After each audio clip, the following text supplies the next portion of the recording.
আপনি ভাবতে পারেন যে শুধু মাঠে পারফরম্যান্স না দেখানো কিংবা ইনজুরি খেলোয়াড়দের হতাশ করতে পারে, কিন্তু এবার বাংলাদেশি ফুটবলের সুপারস্টার হামজা চৌধুরীর জীবনে এসেছে একসময়ের সবচেয়ে কঠিন মুহূর্ত। ছবি দেখলেই বোঝা যায় মাঠে ব্যথায় লুটিয়ে পড়েছেন তিনি, আর এই দৃশ্য দেখেই কোটি ভক্তের মন কেঁপে উঠেছে। লেস্টার সিটির জার্সিতে তার সময়টা ইতিমধ্যেই সহজ যাচ্ছে না। ইনজুরি, ব্যক্তিগত চাপ এবং দলের খারাপ পারফরম্যান্স সবই মিলে তৈরি হয়েছে এক দুঃসাহসিক পরিস্থিতি। কিন্তু তার চেয়েও বড় ধাক্কা এসেছে ক্লাবের ওপর। হামজার ক্লাব লেস্টার সিটি শুধু খেলার কারণে নয়, এবার অর্থনৈতিক কারণে শাস্তির মুখে পড়েছে। ইংলিশ ফুটবল লিগের প্রফিট অ্যান্ড সাস্টেনেবিলিটি রুলস অনুযায়ী একটি ক্লাব ৩ মৌসুমের মধ্যে সর্বাধিক ১০৫ মিলিয়ন পাউন্ড পর্যন্ত লোকসান করতে পারবে, অর্থাৎ প্রতি মৌসুমে সর্বাধিক ৩৫ মিলিয়ন পাউন্ড। কিন্তু দ্য টেলিগ্রাফের রিপোর্ট অনুযায়ী ৩০ জুন ২০২৪ পর্যন্ত লেস্টার সিটি টানা ৩ মৌসুমে ২০০ মিলিয়ন পাউন্ডেরও বেশি লোকসান করেছে, যা নিয়মের সীমার অনেক ওপরে। এর ফলস্বরূপ লেস্টার সিটি ৬ পয়েন্ট কেটে দেওয়া হয়েছে এবং চ্যাম্পিয়নশিপের পয়েন্ট তালিকায় ১৭ নম্বর থেকে নেমে ২০ নম্বরে পৌঁছে গেছে। কিন্তু আসুন আমরা বোঝার চেষ্টা করি এমনটা কেন হলো। অনেক বিশ্লেষক মনে করেন ২০২১ সালের গ্রীষ্মেই লেস্টারের আর্থিক সমস্যা শুরু হয়েছিল।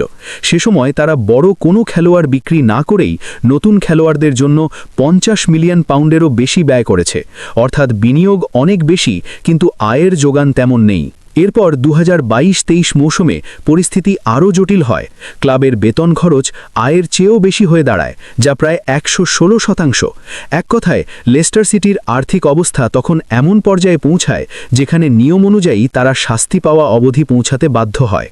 এখন ২০২৩-২৪ মৌসুমে ক্লাবটি দ্বিতীয় স্তরে নেমে যাওয়ায় ইংলিশ ফুটবল লিগ মামলা পরিচালনা করছে এবং সিদ্ধান্ত ইতিমধ্যেই কার্যকর হয়েছে। লেস্টারের পক্ষ থেকে বলা হয়েছে তারা এই শাস্তি নিয়ে হতাশ এবং আপিল করার বিষয়টিও তারা ভাবছে। তবে সত্যিই গুরুত্বপূর্ণ প্রশ্ন হল, এই পরিস্থিতি হামজার ওপর কী প্রভাব ফেলবে? একজন খেলোয়াড়ের জন্য ইনজুরি নিজেই যথেষ্ট চ্যালেঞ্জ, তার ওপর ক্লাবের আর্থিক সংকট এবং পয়েন্ট কাটা, সব মিলিয়ে এটা তার কেরিয়ারের এক জটিল অধ্যায়।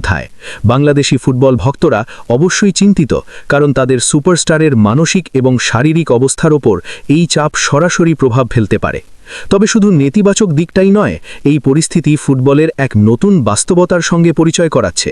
বড় ক্লাবগুলোর আয় এবং ব্যয়ের ভারসাম্য কতটা গুরুত্বপূর্ণ এবং খেলোয়াড়ের পারফরম্যান্স কতটা নিয়ন্ত্রণের বাইরে যায়, তা ফুটবলের ভক্তরা এবার আরও পরিষ্কারভাবে বুঝতে পারছে। লেস্টার সিটির এই শাস্তি শুধু একটি ক্লাবের সমস্যা নয়, এটি সতর্কবার্তা হিসেবেও ধরা হচ্ছে যে আর্থিক শৃঙ্খলা বজায় না রাখলে বড় ক্লাবও বড় ধরনের সমস্যায় পড়তে পারে। ফুটবল মানেই শুধু গোল, জয় বা হেরে যাওয়া নয়, কখনো কখনো মাঠের বাইরেও বড় গল্প তৈরি হয়, যেখানে খেলোয়াড়ের স্বাস্থ্য, ক্লাবের আর্থিক পরিস্থিতি এবং নিয়মের বাস্তবায়ন একসাথে মিলিত হয়ে পুরো খেলার মান এবং দর্শকের অনুভূতিতে প্রভাব ফেলে। হামজার এই মুহূর্তের ব্যথা এবং লেস্টারের শাস্তি শুধু একটি ঘটনা নয়, এটি ফুটবলের জটিলতা এবং প্রফেশনালিজমের চ্যালেঞ্জকে সামনে নিয়ে এসেছে। দর্শকরা নিশ্চয়ই ভাবছেন ভবিষ্যতে লেস্টার সিটি কিভাবে এই পরিস্থিতি থেকে বেরোবে এবং হামজা আবার কবে মাঠে ফিরবেন পুরো ফর্মে। এই মুহূর্তে স্পষ্ট যে লেস্টার সিটি শুধু একটি ক্লাব নয়, এটি এখন একটি শিক্ষণীয় উদাহরণ যে বড় খেলার পেছনে বড় দায়িত্ব, পরিকল্পনা এবং নিয়মকানুন মেনে চলা কতটা গুরুত্বপূর্ণ। বাংলাদেশি ফুটবল ভক্তরা হামজার দ্রুত পুনরুদ্ধার এবং তার অসাধারণ পারফরম্যান্সের প্রত্যাশায় আছেন। তবে ক্লাবের এই আর্থিক এবং শাস্তিমূলক চাপের প্রভাবে পুরো চ্যাম্পিয়নশিপের মানচিত্রই বদলে যেতে পারে। শেষে বলা যায়, লেস্টার সিটির এই আর্থিক এবং খেলাধুলার মিলিত চ্যালেঞ্জ শুধু ক্লাব বা খেলোয়াড়ের জন্য নয়, সব ফুটবল ভক্তের জন্য গুরুত্বপূর্ণ বার্তা।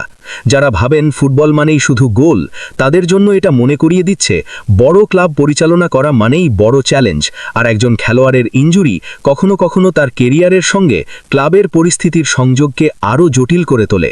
হামজার ব্যথা, লেস্টারের শাস্তি এবং এদের প্রভাব সবকিছু একসাথে ফুটবলকে আরও বাস্তব এবং উত্তেজনাপূর্ণ করে তোলে।